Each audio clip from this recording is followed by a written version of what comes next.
आज का स्वमान। मैं मास्टर सर्वशक्तिमान हूँ। मास्टर सर्वशक्तिमान बच्चे क्या करते हैं?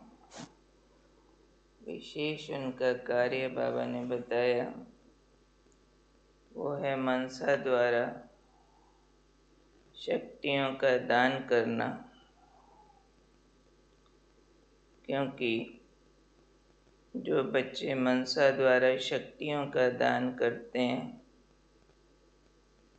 उन्हें मास्टर सर्वशक्तिमान का वरदान प्राप्त हो जाता है।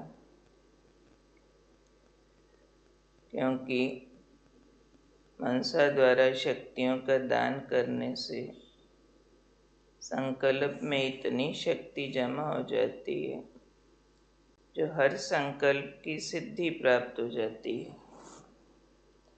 तो ये है मनसा सेवा का इतना बड़ा रिजल्ट, जो मन से दूसरी आत्माओं को दुआएं दें, उन्हें शक्तियों का दान दें, उनके सुख की कामना करें, मन ही मन अन्य आत्माओं को गुड विशेस देते रहें, विधि पूर्वक देते रहें।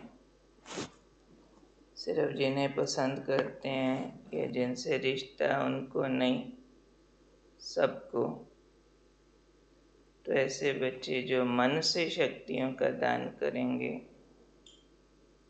उनकी संकल्प शक्ति बहुत शक्तिशाली हो जाती है। इतनी शक्तिशाली हो जाती है जो हर संकल्प सिद्ध होने लगता है। उन्हें मास्टर सर्वशक्तिमान का वरदान मिल जाता है। बहुत बड़ी बात एक बाबा ने बताई, वे अपने संकल्पों को जहाँ चाहें 1 सेकंड में टिका सकते हैं। संकल्प उनके वश में हो जाते हैं और अपने संकल्पों पर विजयी होने के कारण चंचल संकल्प वाले को भी थोड़े समय के लिए अचल व शांत बना सकते हैं। इतनी बड़ी बड़ी उपलब्धियां बाबा ने इसकी बता दी हैं। मनसा सेवा, जिसमें हम बाबा की याद से शक्ति जमा करके एक मेंटल मैसेज के द्वारा दूर बैठे हुए मनुष्य आत्माओं को भी शक्ति का दान दे सकते हैं। जिसमें हम फील करते हैं कि चाहे सूक्ष्म वतन से, चाहे परम धाम से मैं आत्मा बाबा की किरणें ले रही हूँ और अन्य आत्माओं को दे रही हूँ। कभी फील करते हैं डायरेक्ट बाबा की किरणें उन आत्माओं पर वैरायटी रूप से पड़ रही हैं। कभी शांति की, कभी पवित्रता की, कभी सुख की, कभी प्रेम की, कभी आनंद की। जैसी ज़रूरत है वैसा फील करते हैं और वो महसूसताएं व्यवहारिक रूप लेने लगती हैं। क्योंकि दिल को दिल से राह होती है, मन की बात पहुंच जाया करती है। जैसे कहते हैं, एक देश में बैठी बेटी माँ को याद करके रो रही हो या बीमार हो, दूर देश में भी माँ को याद पहुंचती है, पता चल जाता है। तो ये यादों के तार हैं, जुड़ जाते हैं। ऐसे ही हमें विश्व कल्याणकारी बन के विश्व की दुखी अशांत आत्माओं को मानस पटल पर देखते हुए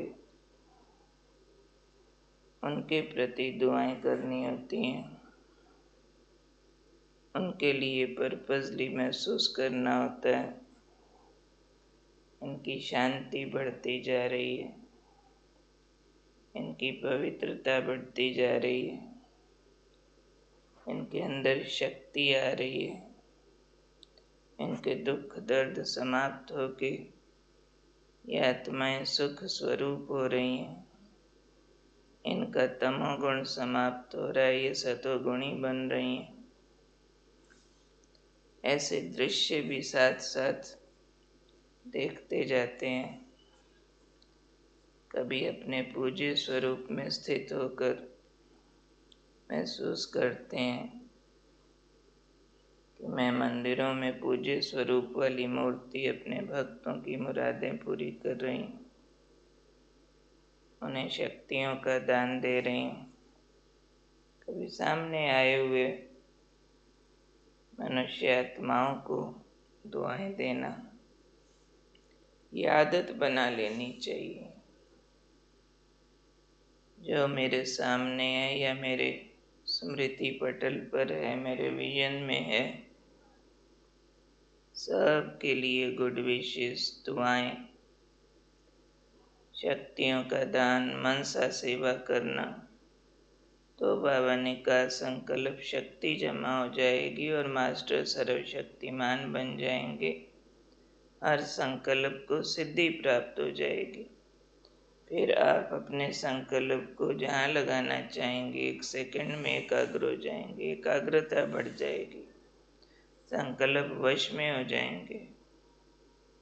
अगर अपने संकल्प वश में हो गए तो सामने वाली चंचल आत्मा को भी कुछ समय के लिए जरूर शांत कर देंगे। तो दुआओं में कितनी ताकत है। दो दूसरे को अपने आप लग जाती हैं। मेहंदी बांटने वाले के हाथ में अपने आप लग जाती है। तो इसलिए दिल से देते चलो दुआएं। दुआएं बहुत अच्छा पुरुषार्थ है। एक मुरली में बाबा ने कहा था, सबसे सहज पुरुषार्थ क्या है? दुआएं देना, दुआएं लेना। तो ये सहज और प्रभावशाली पुरुषार्थ मनसा सेवा का हमें करते रहना है और मास्टर सर्वशक्तिमान बन जाना है। आत्मा अनादि अविनाशी है। इसके लिए आज के बाबा के महावाक्य, बाबा ने कहा, अपने आदि और अनादि स्वस्थिति को जानते हो, सदा अपनी स्वस्थिति में स्थित रहने का अटेंशन रहता है। जो स्वस्थिति अर्थात अपनी अनादि स्थिति, उस स्वस्थिति में स्थित होना मुश्किल लगता है। और स्थिति में स्थित होना मुश्किल हो भी सकता है, लेकिन स्वस्थिति में स्थित होना तो स्वतः ही और सरल है ना। स्वस्थिति में सदा स्थित रहें, इसके लिए मुख्य 4 बातें आवश्यक हैं। अगर वह चारों ही बातें सदैव कायम है तो स्वस्थिति सदा रहती है। अगर चारों में से कोई की भी कमी है तो स्वस्थिति में भी कम स्थिति हो सकती है। स्वस्थिति का जो वर्णन करते हो उसके सामने रखते हुए फिर सोचो कि कौन सी 4 बातें सदा होनी चाहिए। स्वस्थिति के क्या लक्षण होते हैं? जो भी पाप के गुण हैं उन गुणों का स्वरूप इसको कहते हैं स्वस्थिति व अनादि स्थिति। तो ऐसी स्थिति सदा रहे, इसके लिए 4 बातें कौन सी आवश्यक हैं? स्मृति में आता है, जिन 4 बातों के होने से अनादि स्थिति ऑटोमेटिकली रहती है। सुख, शांति, आनंद, प्रेम की स्थिति स्वतः ही रहती है। पहले ये सोचो कि अनादि स्थिति के मध्य की स्थिति में आते ही क्यों हो, इसका कारण क्या है? देह अभिमान में आने से क्या होता है? देह अभिमान में आने के कारण क्या होते हैं? परिस्थिति सहज और स्वस्थिति मुश्किल क्यों लगती है? देह भी तो स्व से अलग है ना। तो देह में सहज स्थित हो जाते और स्वस्थिति में नहीं होते हो। कारण कैसे भी देखो तो सदा सुख व शांतिमय जीवन तब बन सकती जब जीवन में 4 बातें हैं। वे 4 बातें हैं हेल्थ, वेल्थ, हैप्पी, होली। अगर ये 4 बातें सदा कायम है तो दुख और अशांति कभी जीवन में अनुभव न करें। ऐसी स्वस्थिति का स्वरूप भी है सदा सुख, शांति, आनंद, प्रेम स्वरूप में स्थित रहना। सुना ये महावाक्य सारे दोबारा पढ़ना, अच्छे से समझना और मनन चिंतन के लिए प्रश्न है स्वस्थिति का स्वरूप क्या है, इस पर सब लिखेंगे। ओम शांति।